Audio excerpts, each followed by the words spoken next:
banjir. Penyebab banjir itu biasanya dikarenakan hujan turun yang sangat deras dalam waktu yang lama.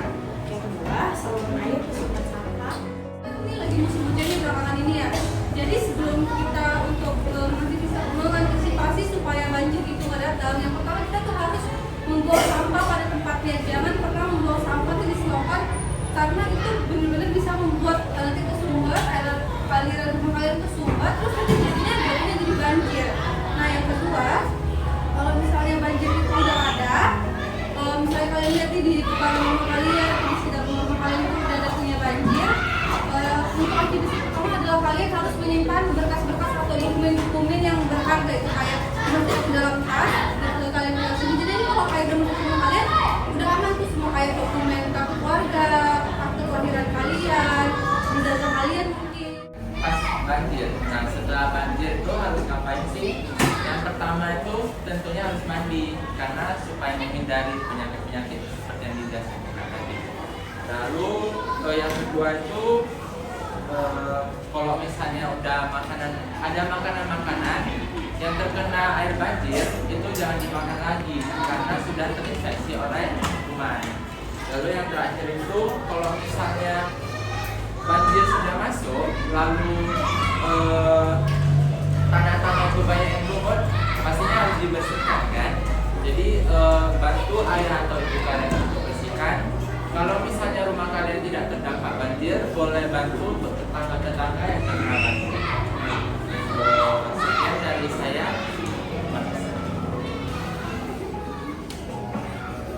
Maaf ya, agak-agak jelek gimana gitu. Oke, ibaratnya gini, satu-satu dulu ya. Ini tanah yang tandus, tidak ada tumbuhan sama sekali. Datang masih hujan, mengguyur.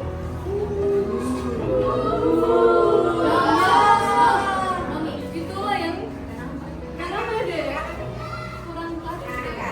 Jadi kayak gini lah kita ya.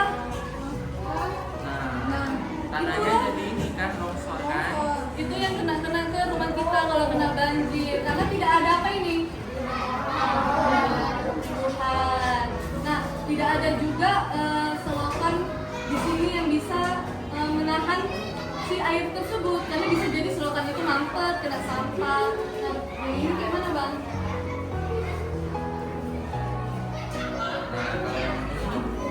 Ibaratkan itu pohon ya. Nah, nggak ada.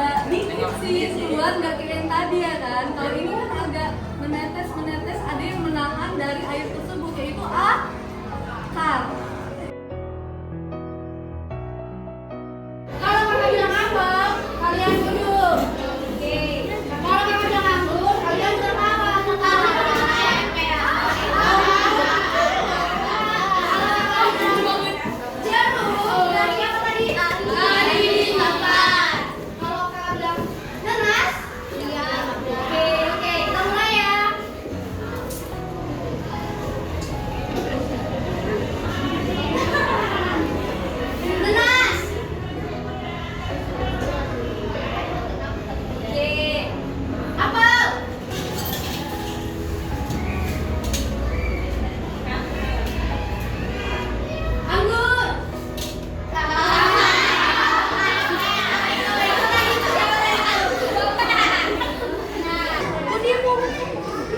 Ini contoh ya, nanti gamesnya ini ada satu pen. Jadi gamesnya ini, pena ini harus dioper ke belakang dan nanti balik ke depan lagi. Siapa yang duluan, dia yang menang. Jadi oper kayak gini ya. Pakai telunjuk, nggak boleh curang. Boleh pegang semua. Satu jari aja. Satu jari. Mana pulpen kalian? Pulpen kalian mana? Satu kelompok satu pulpen.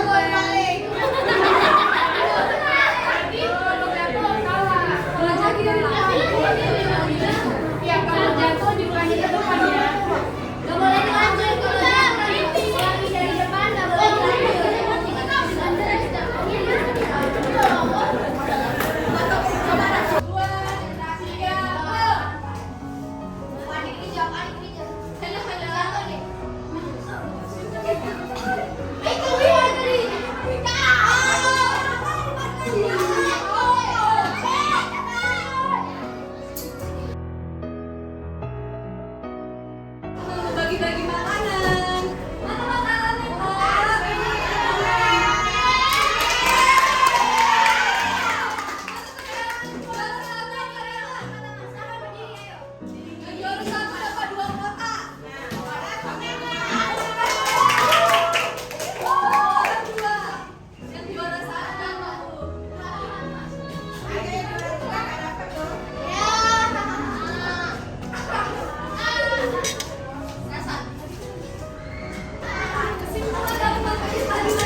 Siapa mau? Ada. Kadang-kadang yang disampaikan itu. Ustaz, yang maju itu pasti cantik, ganteng. Kasih tepuk tangan dong.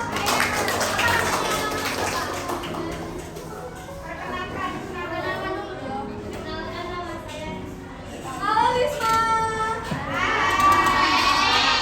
Cantik loh dia.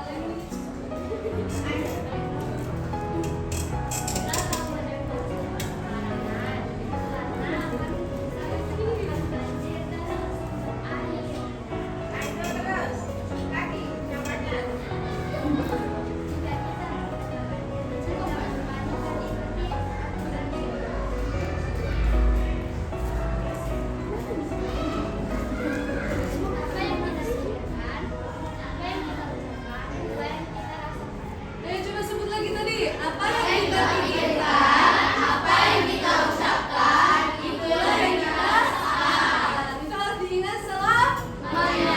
Jadi nggak boleh asal ngomong, nggak boleh asal berpikiran negatif. Tepuk tangan dulu semuanya.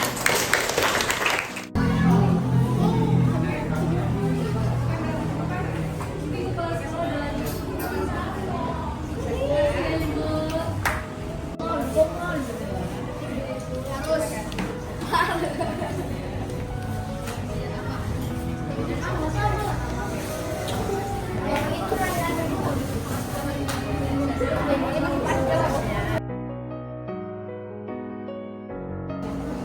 Terima kasih atas bimbingannya dan pengetahuannya dalam banjir ini.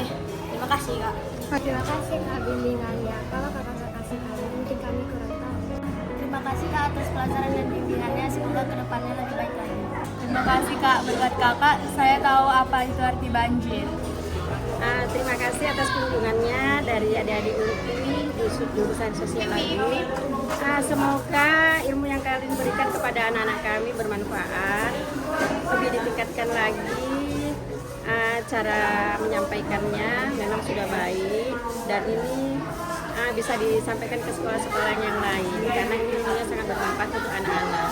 Semoga sukses selalu untuk adik-adik saya. Terima kasih.